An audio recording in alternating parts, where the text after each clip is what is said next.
Նախկին հանցավոր ռեժիմի դեմ պայքարող պայքարած Նիկոլ Փաշինյանը վերջապես գտավ ամենամեծ հանցագործին Հայաստանի Հանրապետության տարածքում իր գործունեությունը իրականացրած եւ դատապարտեց 2 տարի ազատազրկման, ինչի համար ես շնորհավորում եմ իշխանական ամորալ դեբիլներին։ Փաստորեն տարիներով ընտրությունների արդյունքների վրա ազդող մարդիկ պիտի ազատ ման գան, տարիներով երկիրը կեղեքած սրիկաները պիտի ազատ ման գան, մարդասպանները պիտի ազատ ման գան, առավոտից երեկո մերել տուն, հարսնիկ տուն խոսում էր Սամոդուր Պադոնկը մարտի 1-ի ողբերգության մասին։ Նույնիսկ մի հոգի չի եղել, ով իրականացրած մարտասպանության համար ներողություն է խնդրել, նույնիսկ մեկ ներողություն խնդրած, զղջաց, նույնիսկ մի հոգի չի զղջացել, կոմվեյերի վրա դրած զինվորական գրքույկներ են վաճառել, բոլորը ազատման են գալիս, բոլորը, այդ ծառայությունից օգտված հարյուրավոր մարդիկ զբաղեցրել եւ զբաղեցնում են բարձր քաղաքական պաշտոններ։ Եվ այն մարդկանց, ովքեր բանակում ծառայել են, մի հատ էլ այդ մարդկանց կոչում են օկուպանտ խուժաններ։ Հիշում եք վերջերս ՄԱԿ 80-րդ սեսիայում Մալիևը 17-18 րոպեների ընթացքում մոտավորապես 7-8 անգամ այս պետությունը կոչեց օկուպանտ պետություն կոչեց։ Եվ Նիկոլ Փաշինյանը ոչ մի կերպ չարձագանքեց, ինչ արձագանքի ինքը Ալիևից ավելի լավ է հիմնավորում, որ զինվորները, աֆիցերները եղել են օկուպանտ խուժաններ, ինչ արձագանքի։ Այսպիսի ամորալ իրադարձություններ են տեղի ունեցել Հայաստանի Հանրապետությունում տասնամյակներ շարունակ եւ այդ իրադարձությունների հեղինակները շատ հստակ են, ունեն անուն, ունեն ազգանուն, ունեն հասցե, ինչ որ կազմակերպություններ, ինչ որ կուսակցություններ են ներկայացնում եւ իրենք ազատության մեջ են եւ իշխանությունը ձերբակալեց, կալանավորեց, հանցագործ ճանաչեց Միքայել arczepiskopos Աջապահյանին։ Ինչպես կոչես այդ պետությունը, հարգելի բարեկամներ։ Ինչպես կոչենք այս պետությունը։ Մենք մի օր վերջը պիտի չէ հանդիպենք, Հայաստանը շատ փոքր երկիր է, մենք մի օր հանդիպելու ենք, չէ, ասենք իշխանական նաև մարդկանց հետ միտեղ կհանդիպենք եւ այս հարցը բացի այս ձևաչափով բարձրացնելուց նաև պիտի այս հարցը բարձրացնենք նայելով դրանց աչքերին։ Թե ինչպես է ստացվում, որ իրական հանցագործները, մանր հանցագործություն իրականացրածները, մասշտաբային հանցագործություն իրականացրածները ազատության մեջ են, բայց դատապարտվել է Միքայել arczepiskopos Աջապահյանը։ Այդ ինչպես է ստացվում։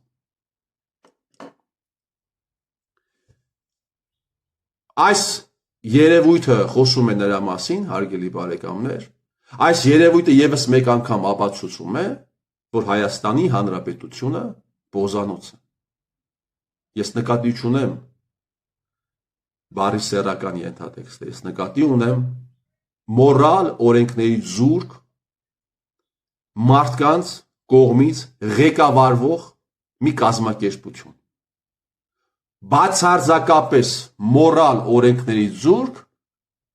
մարդկանց կողմից ղեկավարվող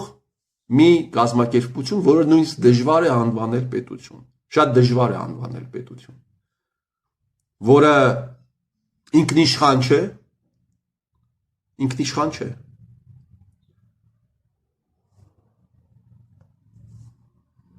եւ գործում է հային դեմ։ Ու այս քաղաքականությունը, հարգելի բարեկամներ, այս քաղաքականությունը այն ինչ տեղի է ունեցել եւ տեղի է ունենում։ Տեղի է ունենում հետեւյալ մեխանիզմով։ Քաղաքականություն են մշակում մի խումբ հանցագործներ, որոնք կոչվում են քաղաքական իշխանություններ, այսպես կոչված քաղաքականը։ Իսպանիայում միջին դարերում Կամարիլիայի անդամներ էին ասում, այն մարդկանց, ովքեր որոշումներ են կայացնում եւ ստվերում են։ Կամ մի մասը ստվերում են, մի մասը հրապարակային ճանաչում են այդ մարդկանց։ Եթե այդ անալոգիայով մոտենանք, Հայաստանի Հանրապետությունում Կամարիլիան նշանակել է սենյակ։ Եթե այդ անալոգիայով մոտենանք, Հայաստանի Հանրապետությունում էլ պետք է ասենք ոչ թե Կամարիլիայի անդամներ, այլ Կապտյորկայի անդամներ։ Կապտյորկայի անդամները, որոնց մի մասին մենք ճանաչում ենք, որովհետև օֆիցիալ պաշտոններ են զբաղեցնում, մի մասին մենք չենք ճանաչում, կամ ճանաչում ենք, չենք ենթադրում, որ ինքը Կապտյորկայի անդամ է։ Իրենք կայացնում են որոշումներ, եւ այդ որոշումները իրականացվում է, այդ որոշումները կյանքի է կոչվում ազգային անվտանգության ծառայության գործակալների միջոցով։ Պողոսին պետք է դատել, կա ազգային անվտանգության ծառայության գործակալ գիծ դատավորը։ Պետրոսին պետք է սպանել, կա ազգային անվտանգության ծառայության գործակալ գիծ մարտասպանը։ Մարտիրոսից պետք է հարցազրույց վերցնել, կա ազգային անվտանգության ծառայության գործակալ գիծ լրագրող։ Այդ հարցազրույցը պետք է խմբագրել, կա ազգային անվտանգության ծառայության գործակալ գիծ խմբագիրը։ Ինչ որ մեկի վրա պետք է ճշում բանեցնել, կա ազգային անվտանգության ծառայության գործակալ գիծ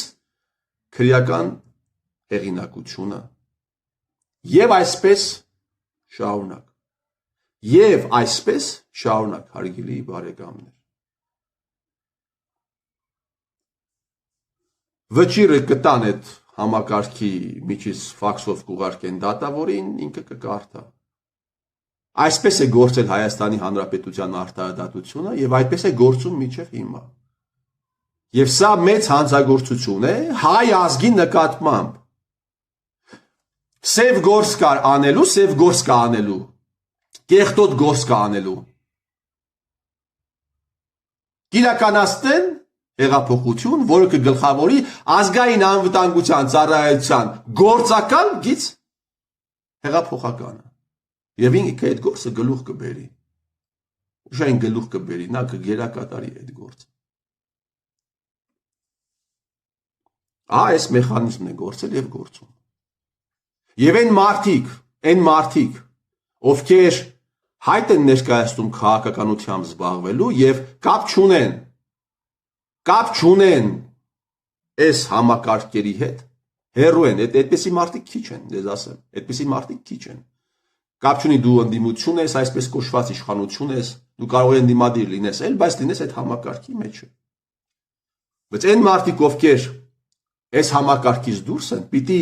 ֆիքսեն Հայաստանի Հանրապետությունում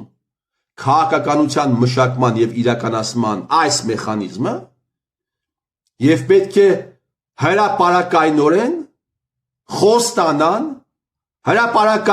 խոստանան, որ պայքարելու են այս իշխանության, այս ռեժիմի, այս սիստեմի դեմ եւ իշխանություն գալուց հետո իրենք հրապարակելու են գործակալ դատավորների, գործակալ հեղափոխականների, գործակալ քրեական հեղինակությունների, գործակալ լրագրողների, գործակալ խմբագիրների, գործակալ քաղաքական գործիչների, անդիմադիր քաղաքական գործիչների անունները, ազգանունները, որպեսզի այդ աղբից այս ժողովուրդը ազատվի։ Այլ տարբերակ ուղղակի չկա, հարգելի բարեկամներ։ Այսօր թիվ 1 խնդիր այդ հանցավոր կազմակերպությունը բարալիզացնելն է։ Մուրադյան Արտակը երբ ինձ հարցազրույցի ժամանակ ասաց 3 բանը, որ դու կանես, 3 որոշումներ, ինչ որոշումներ կայացնես, եթե լինի իշխանություն, եթե չեմ սխալվում, առաջինը դա եմ ասել։